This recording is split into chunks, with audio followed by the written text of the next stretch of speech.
আমি আমার রবের সাথে মিলিত হয়ে, আমার রবদানকারী আদম নূরের রবের সাথে মিলিত হয়ে, আদমের জ্ঞান আদম নূরের রব হইতে আমার রবে আসুক, আদম নূরের রব হইতে আমি বক্তব্য দিচ্ছি।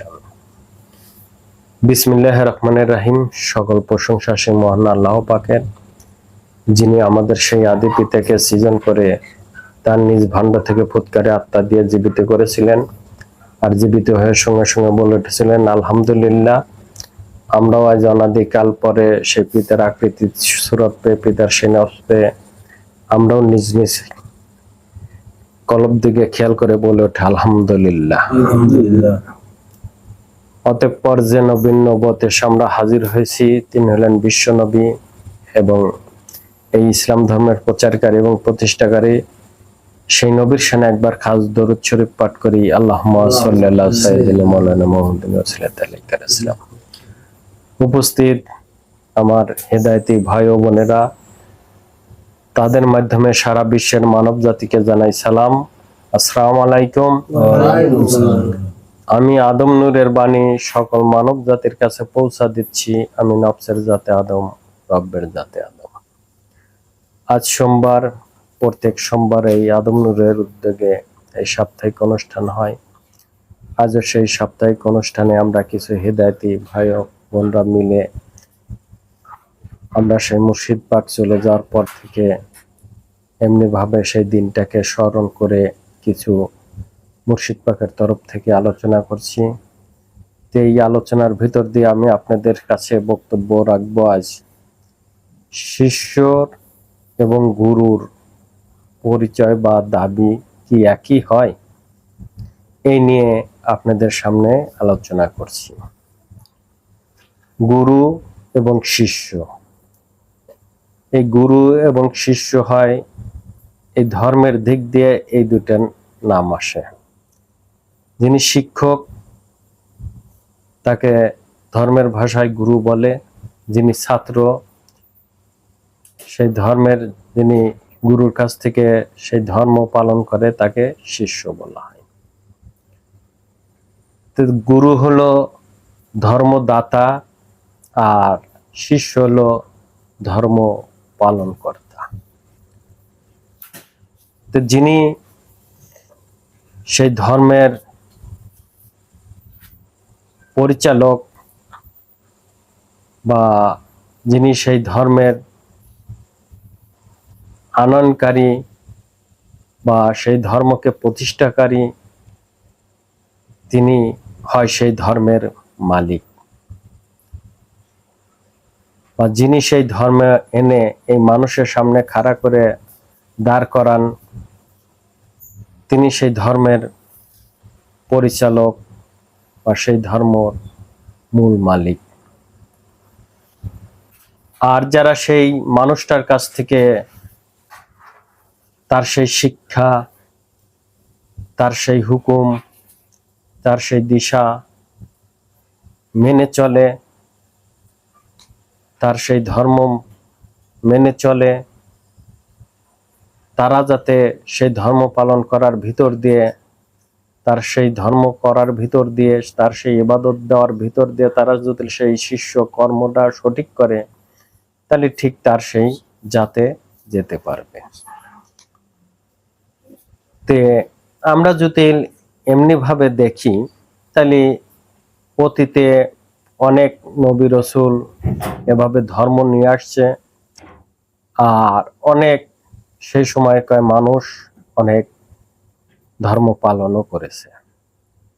কিন্তু সেই ধর্মর দাতা এবং পালনকর্তা, ধর্ম যিনি এনেছেন তিনি সঠিকই ধর্মর সেই মালিক হয়েছেন, কিন্তু এই মানুষকে যে ধর্ম দেওয়া হয়েছে সেই ধর্মের মেনে যে সেই জাতের জাতি হয়ে কেউ বলবে যে আমি এই জাতের জাতি হয়েছি, সেই অতীতের ধর্মগুলো মানার ভিতর দিয়ে কোনো মানুষ কিন্তু এরকম বলতে পারে নাই।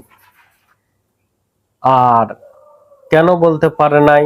কারণ সেই ধর্মদাতারা যখন সেই ধর্মে পৌঁছেছেন, সেই নির্দিষ্ট একটা নূরের উপর পৌঁছেছেন, তখন তিনি বুঝতে পারছেন যে আমি তো এইটা হয়েছি, আমি যদি মানুষকে এটা দেখাই, যদি সেই মানুষ সেটা হয়, তাহলে তো তখন দেখবে যে আমি এই গরু হয়েছি বা আমি এই ছাগল হয়েছি, তাহলে তো তখন আমার নামে বা আমার সেই বংশধরদের নামে বা বংশের উপর অত্যাচার জুলুম চালাবে, যে তোমার ধর্ম এমনই ধর্ম যে আমি এই ধর্ম মানে গরু ছাগল হলাম। তো যাই হোক, এটা দিনী যুগ। এই সকল নবী রসুল যাওয়ার পরে আমাদের সেই বিশ্ব নবী হযরত মুহাম্মদ সাল্লাল্লাহু আলাইহি সাল্লাম তিনি আগমন করলেন। আর সেই আগমনের ভিতর দিয়েই তিনি এই ধর্ম, দিনী ধর্ম বা দিনী ধর্মের সকল সত্য এনে এই কোরআনের ভিতর লিপিবদ্ধ করলেন। আর এই কোরআনের ভিতর দিয়েই সেগুলো তিনি খাড়া করলেন। আজ আমরা সে বিশ্ব নবীকে দেখি নাই, কিন্তু আমরা সেই ধর্মে জন্মগ্রহণ করেছি, মানে সেই ইসের ভিতর জন্মগ্রহণ করেছি। আর এই জন্মগ্রহণ করার ভিতর দিয়েই যেহেতু আমরা মুসলমান বা মুসলমান জাতি হিসাবে পরিচিত, আমাদের ধর্মের সেই মূল কিতাবটাও হলো এসে দাঁড়াইছে সেই কোরআনই, তাই না? এই কোরআনের ভিতর সকল কিছুই আছে। তে আমার মুর্শিদ পাক সেই সকল কিছু মানার, কোরআনের সকল কিছু মানার ভিতর দিয়ে, বাস্তবায়নের ভিতর দিয়ে তিনিও একটা দাবি করেছেন। তিনিও একটি দাবি করেছেন যে আমি যখন আমার সেই ধর্মের ভিতর ঢুকি বা সেই কর্ম করি, সর্বপ্রথম আমি দাবি করি বিলায়েত। তখন আমি আমাকে বিলায়েতের মধ্যে দেখতে পাই। ঠিক তখন তার পরিচয় বা তার দাবিটাও ছিল যে আমি বিলায়েত। আর সেই বিলায়েতের উপরই থেকেই তিনি তখন সেই ধর্মের সত্যগুলো, দিনী ধর্মের সত্যগুলো মানুষকে জানাইছেন এবং বুঝাইয়েছেন। তার ভিতর দিয়ে অনেকে সে হেদায়েত গ্রহণ করেছেন। তারপরে সে যখন তিনি দেখলেন এবং মহান আল্লাহ পাক বললেন যে তুমি এখন তোমার ভিতর যাও, তোমার কর্ম করো এবং তোমাকে তোমার জাতি উদ্ধারের দায়িত্ব দেওয়া হলো। তোমার জাতিকে তুমি উদ্ধার করো। ঠিক তখনই মহান আল্লাহ পাকের তরফ থেকে সেই নূর সেই আদমের ভান্ডে আসলো। তখন আদম চেতন হলো। কিন্তু আদম বলতে কোনো কিছু নাই, সকল কিছু সেই মহান আল্লাহ পাকের। কিন্তু আদমের যখন ভাণ্ড ছিল, তখন ওই ভাণ্ডটার নাম ছিল পুতুল, তাই না? সেই নাম ছিল পুতুল। যখন সেই আত্মাটাকে দেওয়া হয়, যখন ওই পুতুলটা চেতন হয়, যখন কথা বলে, যখন দেখতে পায়, যখন লড়াচড়া করে, ঠিক তখনই সেই পুতুলের নাম হয় আদম, তাই না? তখন তার সেই নাম হয় আদম। ঠিক সেই আদমের থেকে এই মানব চালু করা হয়েছে। ঠিক দেখেন বাকারার ভিতর বলা হয়েছে যে তোমরা সবাই নিচে নেমে যাও, আমার তরফের হেদায়েত যদি তোমাদের কাছে পৌঁছায় সেই হেদায়েত গ্রহণ করো। বলা হয়েছে না, তোমরা যদি এই হেদায়েত গ্রহণ করো, তোমাদের না থাকবে ভয়, না থাকবে কোনো চিন্তা। তাহলে এই হেদায়েত, এই কর্ম, সেই সকলকে নামা দেওয়া হলো। কাদেরকে নামা দেওয়া হলো, কারা নামলো, এগুলো কিন্তু বর্ণনা নাই। না আছে কোরআনের মধ্যে এগুলো বর্ণনা আছে যে অমুক এক নামা দেওয়া হলো, তমক এক নামা দেওয়া হলো, এরকম কি আছে?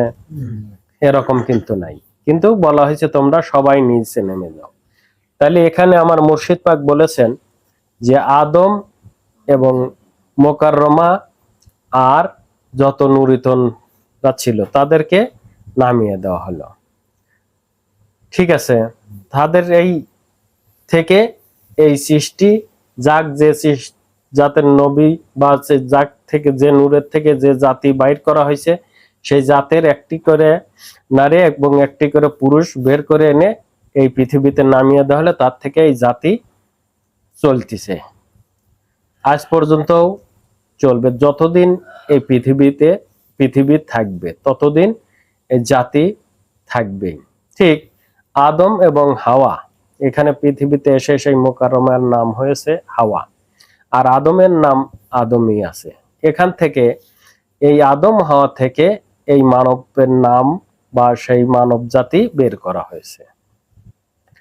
ঠিক আছে, তাহলে এখান থেকে সেই ধর্ম কিন্তু চালু হওয়ার কথা ছিল। এই দ্বীনি ধর্ম বা এই হেদায়েত কিন্তু চালু হওয়ার কথা ছিল, কিন্তু কেন হয় নাই সেটাও আমার মুর্শিদ পাক বলেছেন। আপনারা ভিডিওতে দেখবেন, যেহেতু রাত অনেক হয়েছে, এগুলো বললে অনেক টাইম লাগবে। তা আমার মুর্শিদ পাকের ভিডিও আছে, সেগুলো দেখবেন। তে এমনি ভাবে তারা সেই যুগ পৃথক করে নিয়েছিল, তাই তাদের সেই যুগে আগে অবতার চেয়েছিল মহান আল্লাহ পাক, তাদের সেই কথা মতে তাদের সেই অবতার আগে দিয়েছে, এবং সেই যুগ ছিল রাতের যুগ, এবং সেই যুগে তারা সকল নবীরা এসেছিল। তো বিশ্ব নবী আসার পরে সেই যুগকে বাতিল করে, সেই যুগের সকল নবুয়ত খতম করে এই দ্বীনি যুগে সেই দ্বীনের ধর্ম চালু করলেন এই কোরআনের দ্বারা। আর আমার মুর্শিদ পাক সেই কোরআনের ভিতর দিয়ে, সেই কোরআনকে মানার ভিতর দিয়েই তিনি এই দাবিতে আসলেন। তিনি দাবিতে আসার পরে তিনার দাবি হলো যে আমি নূরে বেলায়েত, আমার সেই আত্ম নূরের পরিচয় বেলায়েত। আমি যার দ্বারা কথা বলি সেটা হলো রব্বে এলাহি। আমি যার দ্বারা দেখি সেই দিনের পরিচয় হলো দিনে ইলাহি, দিনে ইলাহি। তে আমি যে সূরাতে রয়েছি সেই সূরাতে সেই ইলাহি সূরাতে এমনি ভাবে বলা আছে, আপনারা দেখেন, তাহলে তার পরিচয়টা হলো বা তার সেই দাবিটা হলো আমি সেই রব্বে এলাহি কথা বলছি, আমি সেই সূরাতে ইলাহি, আমি সেই দিনে ইলাহি, আমার সেই নূরে, সেই আল্লাহ নূর বা আদম বেলায়েত নূর। তার দাবিটা এরকম। ঠিক আছে, আমাদের মুর্শিদ পাক হযরত আমির আলী আত্মসত্তায় বেলায়েতে আদম নূরের দাবিটা এটা, তিনি এগুলো বলেছেন। তে তাহার কাছ থেকে আমরা সেই ধর্ম মানার ভিতর দিয়ে, ধর্ম সেই হেদায়েত গ্রহণ করার ভিতর দিয়ে আমরা পথ চলছি এবং সেদিকে অগ্রসর হচ্ছি। আমার মুর্শিদ পাক আমাদের যারা সেই হেদায়েত গ্রহণ করেছেন তাদেরও পরিচয় প্রকাশ করে গেছেন, যে আমার যারা সেই হেদায়েতি হবে, তারা যদি সেই নফসে অর্জন করতে পারে তাহলে অবশ্যই তাদেরও পরিচয় আছে। তারা কি বলবে যে আনা নফসে আদম, আনা দিনে আদম, আনা রবে আদম, আনা সুরতে আদম। তাহলে তিনি পেলেন হলো আল্লাহর থেকে, আমরা পেলাম আদমের থেকে। এটাও তিনি বলেছেন যে তো আল্লাহ থেকে আর কেহ পাবে না, আল্লাহ থেকে একজনকেই তৈরি করা হয়েছে, আর সেই আদম থেকে হাজার হাজার মানুষকে বের করা হয়েছে, কিন্তু নফসটা বা আত্মাটা একই। তাহলে তার দাবিটা হলো যে আমি আল্লাহর রবে কথা বলি, আমার সূরাতে পরিচয় সেই রব ইলাহি, তার সূরতদাতা সেই ইলাহি, তার রবদাতা ইলাহি, তার দিনদাতা ইলাহি, তার সেই আত্মনূরদাতা সেই ইলাহি। তাহলে তার আর যারা সেই তার সেই হেদায়েত নিয়ে দাবি করবে, এটা কি এক হলো না ভিন্ন হলো? ভিন্ন হলো না একই হলো? ভিন্ন হলো না। যে তার দাবিটা হলো রব্বে ইলাহি কথা বলছি, আমি দিনে ইলাহি, আর আমরা কি বলবো, আমাদের কি পরিচয়, যে আনা নফসে আদম, আমরা আদমের থেকে নফস পেয়েছি, আর তিনি পেয়েছেন আল্লাহ থেকে। তাহলে পরিচয়টা কিন্তু দুই রকম হলো। তে আমাদের একটি ভাই বলেছেন যে আমাদের মুর্শিদের দাবি হলো সেই আমি নফসের জাতে আদম। তে আমরা কেহই সেই আদম নফসি অর্জন করতে পারবো না।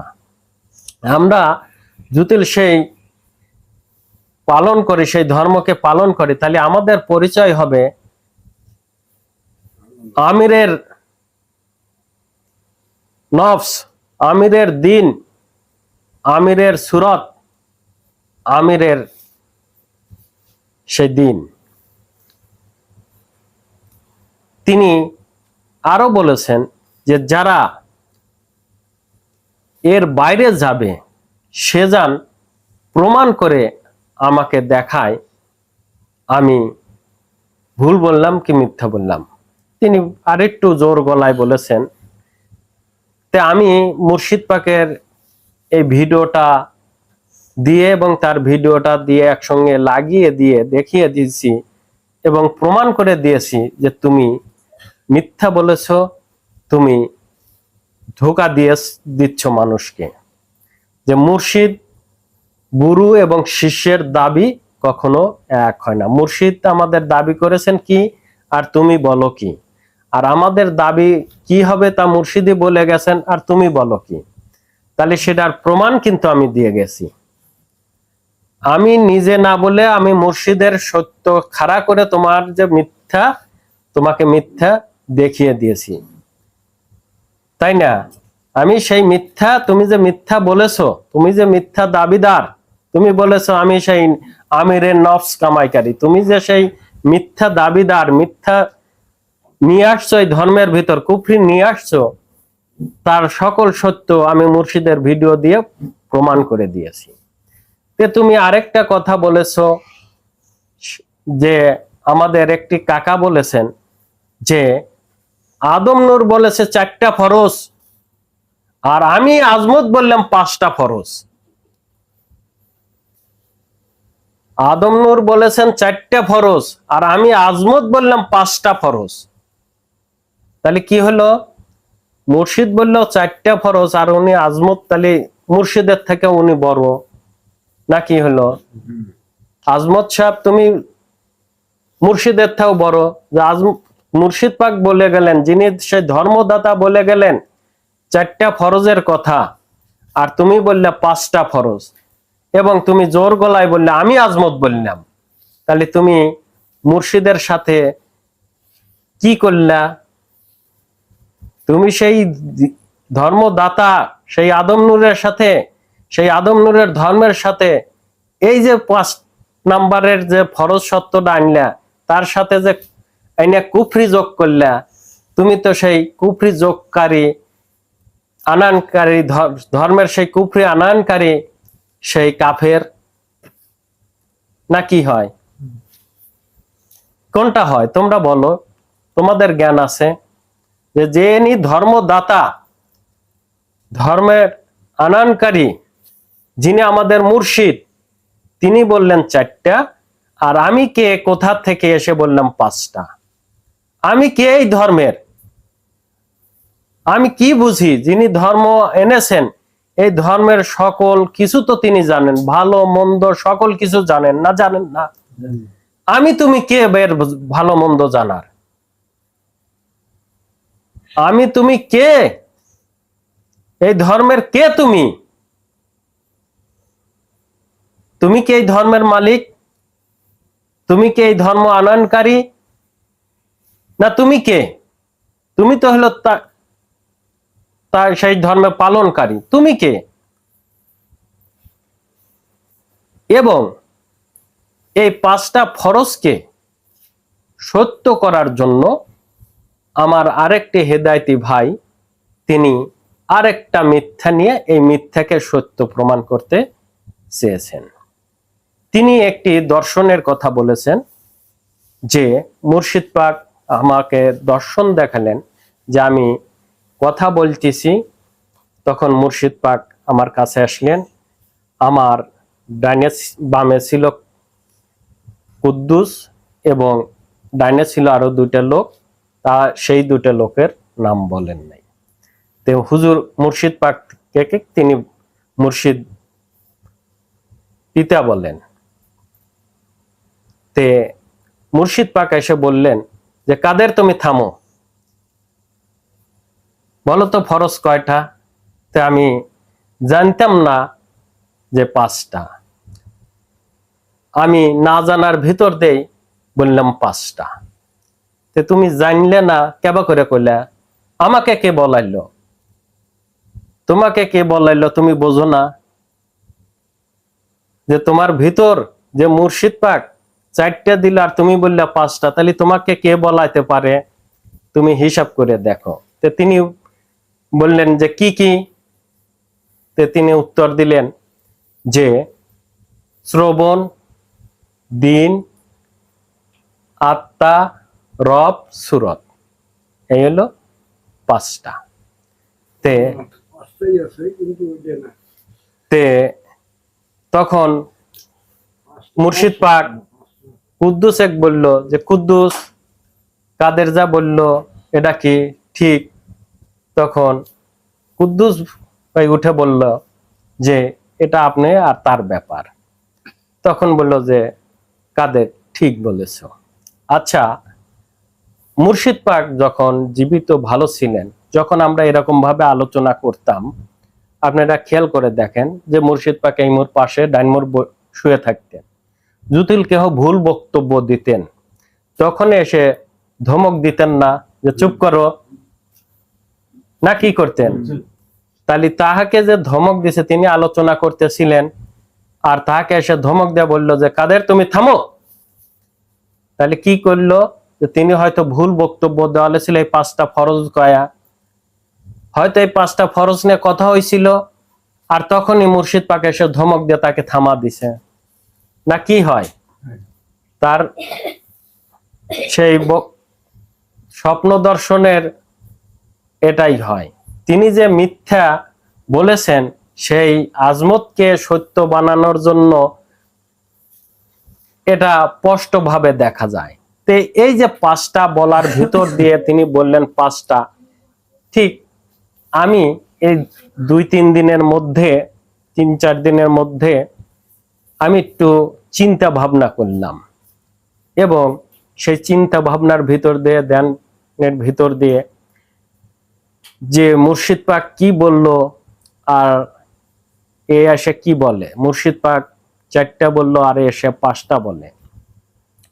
তো তখন মুর্শিদ পাক আমাকে একটি দর্শন দিলেন। সেই দর্শনেও এসে বললেন যে তিনি আমাকে খোকা বলেন। আমার পিতা, মুর্শিদ পিতা, তিনি আমার বাবা, তিনি আমাকে খোকা বলে ডাকতেন। তা আমাকে বললেন যে খোকা, তুমি কেমন আছো? তো বললাম বাবা আমি ভালোই আছি। তে বাবা বলতেছে তুমি কি আমাকে কিছু বলবা? বললাম না বাবা। তে বাবা উঠে বলতেছে তোমার মন টন ছোট, তুমি হয়তো কিছু আমাকে জিজ্ঞাসা করবা। তে বললাম যে কি জিজ্ঞাসা করব, আপনি যেভাবে দিছেন আমি তো সেভাবেই করতেছি, যেটা বলতেছেন করে গেছেন আমি সেভাবেই চালানোর চেষ্টা করতেছি। কিন্তু হঠাৎ করে ওই দর্শনের ভিতরই মনে হলো যে এই যে কাদের যে 5টার কথা বলল, তাই আমি মুর্শিদ পাককে বলি, যে বললাম যে বাবা এই যে কাদের একটা ভিডিও আপনি বলছেন 4টা ফরজের কথা, কাদের 5টা কথা বলল, তাহলে এবং আপনি সেটা রায়ও দিয়েছেন, এটা কি সঠিক না মিথ্যা? তখন আমার মুর্শিদ পাক বললেন যে দেখো খোকা, আমি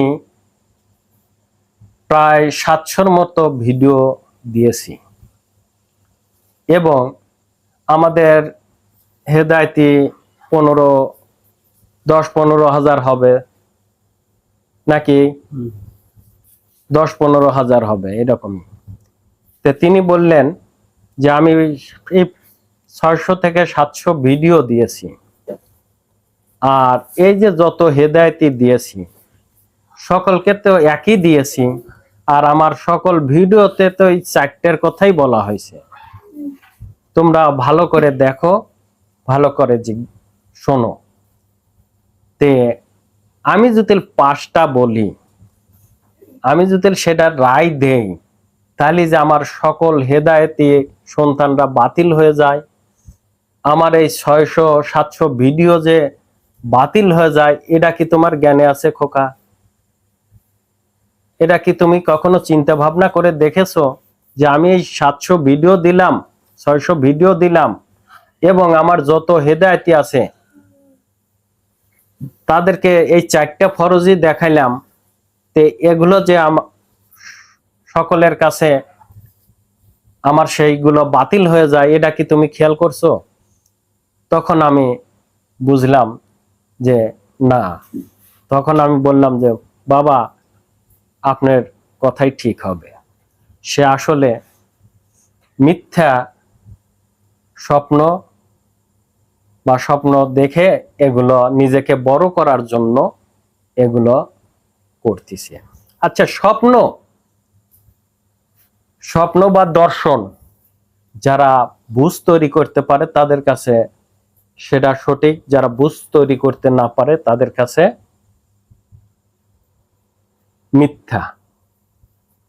তা অনেকেই স্বপ্ন দেখে না যে তা না। আমরা হেদায়েত গ্রহণ করেছি তাই বলে কি শুধু আমরাই দেখি আর কেউ দেখে না? দেখে, আরো সব দেখে। তাহলে এখানে প্রমাণ হয়ে গেল কিন্তু মুর্শিদ পাকের সেই বক্তব্য যে যদি কাদেরেরটা সত্য হয় তাহলে কিন্তু আমরা সকল হেদায়েতি এবং তার সেই বক্তব্য মিথ্যা হয়ে যায়, তাই হয় না? আর যদি সেই কাদেরেরটা মিথ্যা হয়ে যায় তাহলে কিন্তু এগুলো সব সত্য থাকে। তাহলে আপনারা এখন বিচার করবেন কোনটা ঠিক কোনটা ব্যাঠিক, কোন দর্শনটা ঠিক আপনারা বিচার করবেন। আপনারা হেদায়েতি এবং অনহেদায়েতি পৃথিবীর যত মানুষ আছে আমার ভিডিওটা দেখবেন, আপনারাই বিচার করবেন যে কোনটা ঠিক হওয়া উচিত। তো দর্শন অনেকেই দেখে। তো আমি একটি দর্শনের কথা বলি, আমার না, ইউসুফ নবীর। তিনি যখন ছোট ছিলেন তখন তিনি একটা দর্শন দেখলেন যে চন্দ্র, সূর্য এবং 7টা না 11টা তারা তাকে সেজদা করতেছে, তো এই দর্শনটাকে আসলে কি ঠিক না বেঠিক? এই চন্দ্র, সূর্য এসে, তারা এসে কি তাকে সেজদা করেছে? তাকে কি সেজদা করেছে? ওই সূর্য এসে, চন্দ্র এসে কি তাকে সেজদা করেছে? কি এরকম প্রমাণ আছে? নাই। আচ্ছা, আরেকটা দর্শন বলি। তিনি যখন তার ছোটবেলায় তার ভাইরা তাকে কুয়ার মধ্যে ফেলা দেয়, তাকে ওখান থেকে একজন তুলে যখন এক বাদশার কাছে বিক্রি করে দেয়, তখন ওই জায়গা থাকে, তখন ওই বাদশা একটা খোয়াব দেখেন। সেই খোয়াবের হাকিকত ওই যে রাজার যে দরবারের যে জ্ঞানী গুণী ছিল সেই খোয়াবের বর্ণনা দিতে পারে নাই। আর সেই খোয়াবের বর্ণনা এই ইউসুফ দিয়েছিলেন যে রাজা মশাই, আপনি যে খোয়াব দেখেছেন, এই খোয়াবের বর্ণনা হলো যে এই 2 বছরের মধ্যে আপনার রাজ্যে অভাব পড়বে, দুর্ভিক্ষ পড়বে, আর সেই দুর্ভিক্ষের ভিতর আপনার রাজ্যের অনেক মানুষ মারা যাবে না খাওয়ার, খাদ্য না পেয়ে। যে আপনি এই 2 বছরের ভিতর আপনি সেই শস্য গুদামজাত করেন, সেই খাদ্যকে করেন, তাহলে তার সেই দর্শনটা কিন্তু ঠিক হয়েছিল না? কি হয়েছিল? তার সেই দর্শন এবং তার সেই বর্ণনা ঠিক হয়েছিল কিনা? হয়েছিল তো। তাহলে ঠিক দর্শন এরকমই হয়। তাহলে এই যে 4টে এবং 5টা নিজেকে বড় করার জন্য করতেছি বা বলতেছি, এখানে যে মুর্শিদ পাকে কি করা হচ্ছে এটা কি তাদের খেয়াল আছে? এটা কি তাদের কি সেই বুঝজ্ঞান আছে? আছে কি? নাই। থাকলে কখনোই এইগুলো বলতো না। সেই আজমতকে বড় করার জন্য, আজমতকে সেই বড় দেখানোর জন্য সেখানে যে মুর্শিদ পাক ছোট হয়ে যাচ্ছে, এটা কি তার খেয়াল আছে? আছে কি বলে? তিনি সেই একটা মিথ্যাকে ঢাকার জন্য এর সাথে আরো মিথ্যা যোগ লাগাচ্ছেন, একের পর এক মিথ্যা যোগ লাগাচ্ছেন। মুর্শিদও বলেছেন যে এই যে মিথ্যা, এই মিথ্যা একটা মিথ্যাকে ঢাকার জন্য হাজার হাজার মিথ্যা এর সাথে যোগ লাগে, অন্যায় যোগ লাগে। একটা মিথ্যাকে ঢাকার জন্য, একটা অন্যায়কে ঢাকার জন্য আরো হাজার হাজার যোগ লাগে। তাই হচ্ছে না, দেখেন তো, তাই হচ্ছে না। তাহলে আমাদের দাবি আর মুর্শিদের দাবি, মুর্শিদ পাক তো ডাইরেক্ট ক্লিয়ার করে বলে গেছেন যে তুমি কে, তুমি কোথা থেকে লেখাপড়া করলা, কি লেখাপড়া করলা, কি জানলা সেই লেখাপড়ায়, যে আজ পর্যন্ত এটাই জানলা না যে মুর্শিদের দাবি আর ছাত্রর দাবি কখনো কি এক হয়? তুমি সেখানে লেখাপড়াই তো করো নাই, তুমি কি জানবে সেই আত্মার বিষয়ে? তুমি তো আত্মার জগতেই ঢোকো নাই। আত্মার লেখাপড়া জানলে সে না তুমি আত্মার জ্ঞান পাবা। তুমি সেই আত্মার জগতেই চেনো না, তুমি কিভাবে সেখানে লেখাপড়া করবে? যে আত্মার জগতে লেখাপড়া করলে সেই আত্মার দাবির হয় না কি হয়? কি হয় সেখানে লেখাপড়া করলে? তুমি সেই লেখাপড়ার সূত্রই চেনো না, তুমি সেই লেখাপড়ার সূত্রই চেনো না। তুমি সেখানে আগে লেখাপড়া করে দেখো যে নফসের জাতে আদম হয় না রব্বের জাতে আদম হয়, না কোনটা হয়, আমিরের জাতে আদম হয়, তুমি সেটা দেখো। তুমি সেই আত্মাকে পড়ো, পড়ে দেখো যে নফসের জাতে আদম হয় না আমিরের জাতে আদম হয়, কোনটা হয় সেটা দেখো। তুমি সেই লেখাপড়াই শেখো নাই। হিদায়াত নিয়েছো, ঈমান এনেছো, মুর্শিদ পাক চলে যাওয়ার পর থেকে তোমরা সেই ঈমানকে নষ্ট করে ফেলছো। মুর্শিদ পাক বলেছেন একটা, তোমরা করো আরেকটা। মুর্শিদ পাক বলেছেন একটা, তোমরা বলো আরেকটা।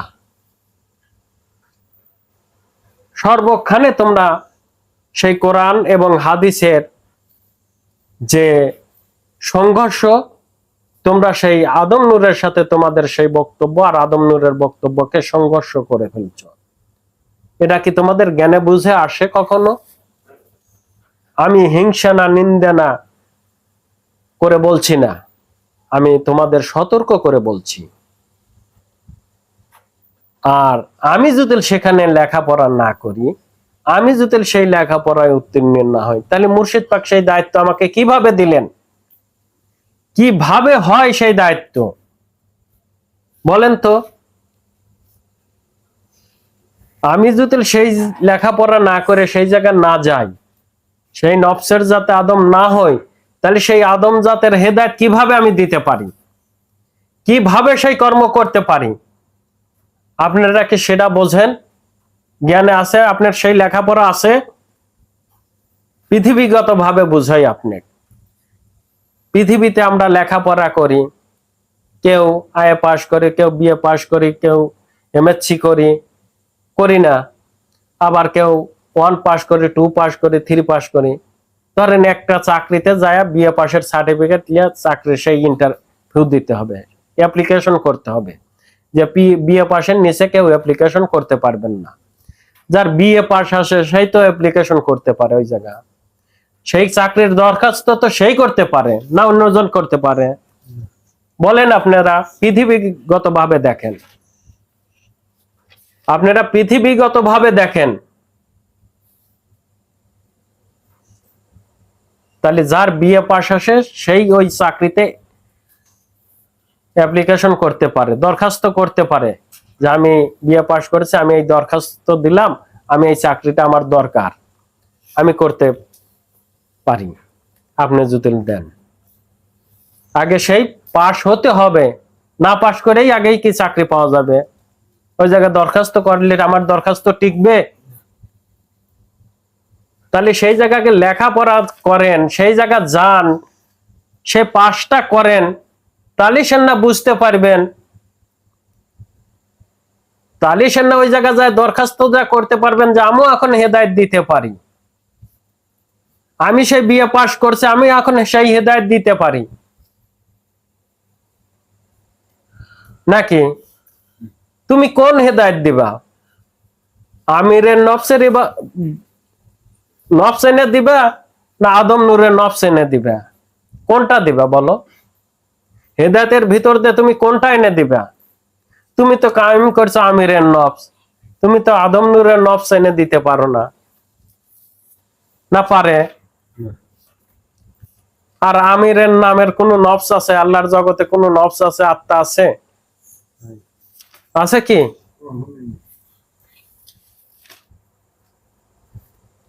তাহলে এমনি ভাবে তোমরা মিথ্যাচারিতা করতেছো, মানুষগুলোকে ভুল ভাল বুঝিয়ে এখান থেকে সরিয়ে নিয়ে যাচ্ছ।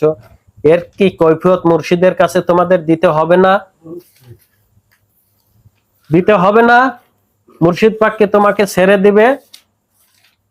এর জন্য দায়ভার তোমাকেই ভোগ করতে হবে, এর দায়ভার তোমাদেরই ভোগ করতে হবে। মুর্শিদ পাক তো ডাইরেক্ট বলেছেন যে যারা এইগুলো বলে, এইগুলো করে, তাদেরকে যারা আরো শক্তি যোগায়, তাদেরকেও বলেছেন। তে যারা সেই পাঁচটা ফরজের কথা বলেন, সেই আজমত সাহেব এই দ্বীনি ধর্মের ভিতর কুফরি আনানকারী কাফের, আর তার কথা সত্য করার জন্য, তারা সেই কথা সঠিক করার জন্য তাকে মেনে নিয়ে পালন করে, সেই পাঁচটা তারা পালনকারী কাফের। বুঝে আসলো? আমি হিংসা না নিন্দা না, সঠিকভাবে সত্যভাবে আপনাদের বুঝিয়ে দিলাম। আপনারা বুঝ জ্ঞান এনে দেখবেন যে আসলে কথাগুলো সত্য নাকি মিথ্যা। আপনাকে সেখানে জন্মগ্রহণ করেন, তাহলে সে না হয় জন্ম না নিয়েই আপনি দেখতে চান এই পৃথিবীতে যে যদি আমি দেখতে চাই, তাহলে আগে জন্ম নিতে হবে না? সে জন্মের প্রক্রিয়াই বোঝেন না, জন্মের প্রক্রিয়াই বোঝেন না, আপনি আবার এগুলো দেখবেন কিভাবে? এই গরু পৃথিবীতে আইছে, মানুষও পৃথিবীতে আইছে, ছাগলও পৃথিবীতে আইছে। ছাগল যার দ্বারা দেখে, গরু কি তার দ্বারা দেখে? গরু যার দ্বারা দেখে, মানুষ কি তার দ্বারা দেখে? তার দ্বারা জ্ঞান বুঝানে কখনোই হয় না। তে আমরা আমাদের ধর্মকে সঠিক করি। আরো অনেক কিছু আছে, অনেক কিছু আছে। যেরকম আজমত ফকির আরো বলেছেন যে মুর্শিদ পাক আমাকে বয়াতি বলছেন। এই বয়াতির অর্থ হলো সকল জ্ঞান যে ধারণ করে। তাহলে যদি তুমি সকল জ্ঞান ধারণ করো, তাহলে আদম নূর কোন জ্ঞান ধারণ করছে? তাহলে তো তাই সেই আল্লাহ যে যাকে জ্ঞানী করে বললো নুরিতন ফেরেশতাদের কাছে, তাহলে তো বলতো যে এনার নাম হলো বয়াতি, যার ভিতরে সকল জ্ঞান ধারণ করা আছে। নাকি কি বলতো? আল্লাহ তার নাম দিত আদম, কি তার নাম তো হওয়া উচিত ছিল বয়াতি, না কোনটা হওয়া উচিত ছিল? আপনারা বলেন। আল্লাহ বলল আদম হলো শ্রেষ্ঠ, আদম হলো সকল জ্ঞানের জ্ঞানী, আর মহান আল্লাহ পাক সেই সকল জ্ঞানের জ্ঞানেরও ঊর্ধ্বের জ্ঞানী মহান আল্লাহ পাক।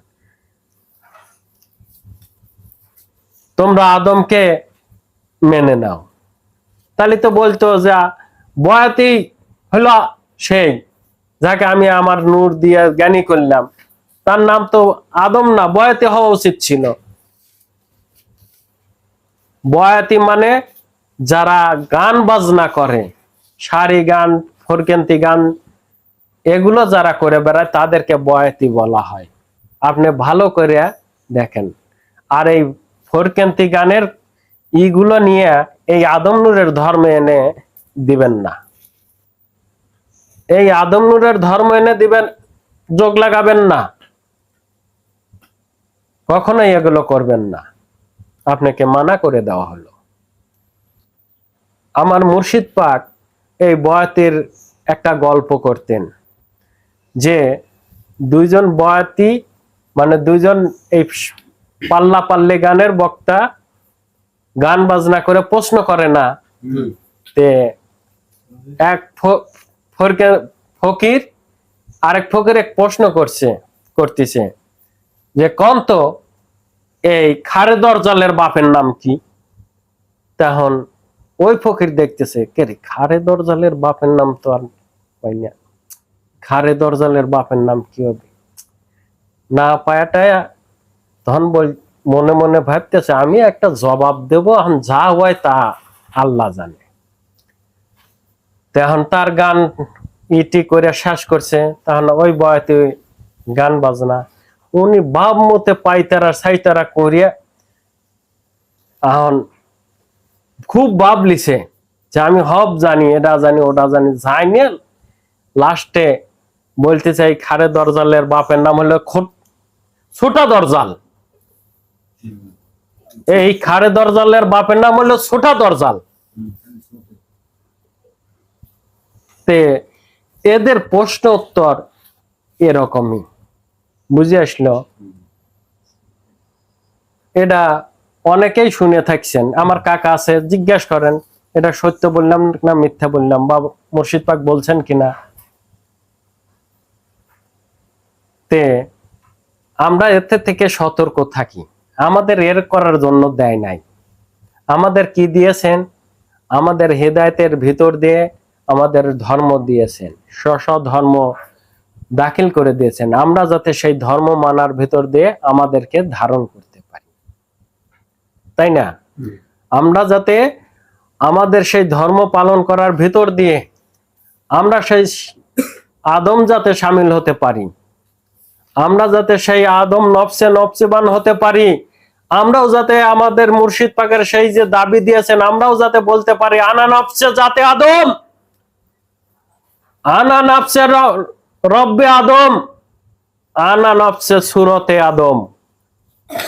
আমরাও যাতে আমাদের সেই পরিচয় নিয়ে সারা বিশ্বের মানব জাতির কাছে দণ্ডায়মান হতে পারি। সবাই বলে সুবহানাল্লাহ। আমাদেরও পরিচয় তিনি দিয়ে গেছেন, তে আমরা সেই পরিচয় থুয়ে কোন পরিচয়ে যাই আর কোন পরিচয় দেব? আমার বাবা তো আমার পরিচয় দিয়েই গেছেন, না দেয়নি? আমার মুর্শিদ পাককে আমার পরিচয় দেয়নি? তুমি যদি লাহান তার সন্তান না হতে পারো, তার জাতি না হতে পারো, তাহলে তো সে তো অস্বীকার করতেই পারে না? পারে না? পারে তো। আর যে সেই জাতি হবে সে তো স্বীকার করবে যে না এটা আমার সন্তান। তা আমরা সেই ধর্ম দিয়েছেন, আমরা সেই সুকর্ম করি, সেই ধর্মকে ধারণ করি, ধারণ করে আদম জাতের জাতি হই। আমাদের সকল জাতের থেকে ছিন্ন করা হয়েছে, বুনির জাতের সামিল করা হয়েছে। সেই জাতের থেকে আমাদের মুর্শিদ পিতা হযরত আমির আলী আত্মসত্তায় বেলায়েতে আদম নুরি তুলে এনে তার সেই জাতে সামিল করে দিয়েছেন। সুবহানাল্লাহ। না করেননি? যাই হোক, আরো কথা বলার থাকলেও রাত অনেকটুকু হয়েছে। আমরা যাতে আমাদের সেই ধর্ম পালন করে কর্ম করে সেই সঠিক করে পবিত্র গুণে গুণান্বিত হয়ে যাতে তহা কন্যা হরজতা জিনোয়ার আমিরে আদম নুরের মহরত হয়ে যাতে জীবন লাভ করতে পারে। সবাই বলে আমিন। এই বলেই আজকের বক্তব্য আমি এখানে শেষ করছি। সুবহানাল্লাহ বিহামদিহি সুবহানাল্লাহ আযীম। সবার প্রতি আমার সালাম। আসসালামু আলাইকুম। ওয়া আলাইকুম আসসালাম।